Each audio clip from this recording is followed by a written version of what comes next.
The Eagles are masters of keeping this stuff in-house. I got to give them credit for that. It's one of the reasons why they were able to win a Super Bowl last year. They keep the stuff. Think about it. In Philadelphia, where the fans are rabid, they're going to sink their teeth into anything, and they're going to jump on any sign of dysfunction, and it's going to be something that's burning up the phone lines at WIP Sports Radio 94, all that stuff. They keep it from becoming a thing. And even when it becomes a thing,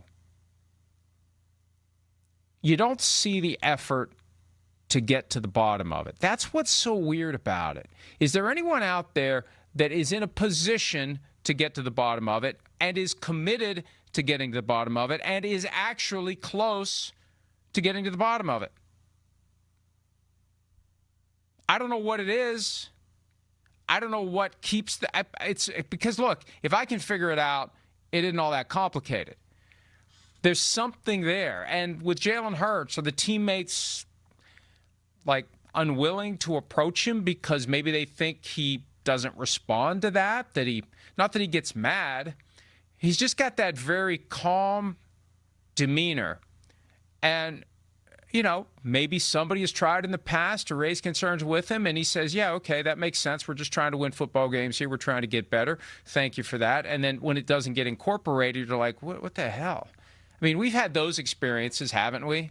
At work, at school, at home, wherever. You have the conversation about something that you would like to see change, and the other person is very reasonable in the response and agrees to do that which has been requested. And then when it's time to go do that thing, it's the same old thing.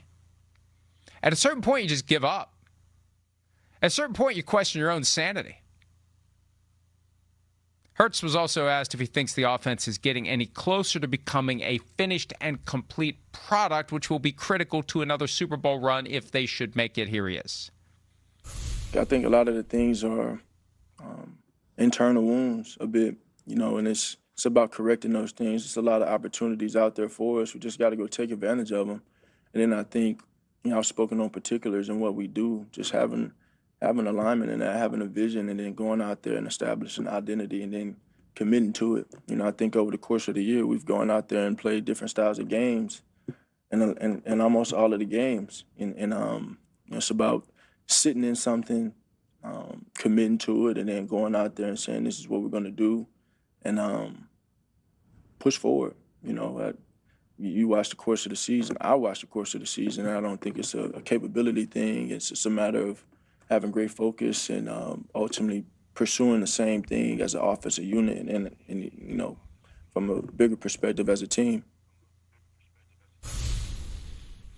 I don't know that I completely agree with the idea that there's some urgency to have one identity that is deployed against every opponent. The Eagles have enough weapons that they could, if they chose, design a game plan based upon what they think will beat the defense that they'll be facing. And it felt like they were trying to do that earlier in the year. They were more focused on the pass against the Vikings, and then they played the Giants the next week without A.J. Brown, and they were able to focus more on Saquon Barkley. But last year it just felt more like whatever they did worked. That's the thing. You don't need an identity when whatever you do works. It just works. Our identity is everything we do works. We run it, it works. We pass it, it works. We run it again, it works. Screen pass, it works. And when you have Saquon Barkley popping off, 40, 50, 60-yard runs, it feels like the offense works.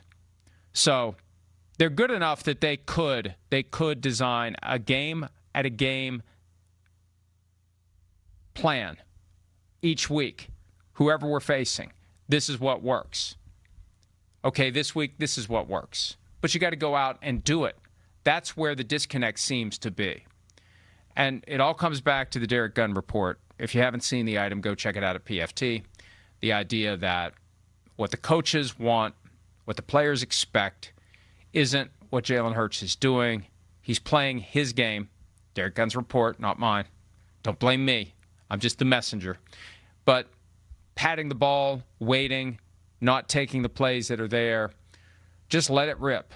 I think that's really the message that they want to get to Jalen Hurts. and they're trying to get it to Jalen Hurts, let it rip. And for whatever reason, he's not letting it rip. And he knows there's no consequence to failing to let it rip because there's nothing they can do. They can't let it rip on a trade. They can't let it rip on cutting him, not that they ever would. The trade would be the way they would separate. The cap hit for the trade would be enormous. And the only way to really trade him, if they were willing to do that or inclined to do it after the 2025 season, would be to wait until after June 1. Then the cap charge would be split between 26 and 27, 20 million 26 and 42 million in 2027. But even then, that's a lot to absorb. And he's also got a no-trade clause. And every highly paid quarterback has a no-trade clause because no team in their right mind is going to trade for a starting quarterback who's making a lot of money who doesn't want to be with the new team. But he can just dig in his heels. He can say, I'm here. He can use my favorite line from Goodfellas repeatedly. And it's going to be a few more years of Jalen Hurts as the quarterback of the Philadelphia Eagles. Hi, it's Mike Florio. Thanks for watching PFT on YouTube. Hit subscribe for the latest news and analysis from Pro Football Talk.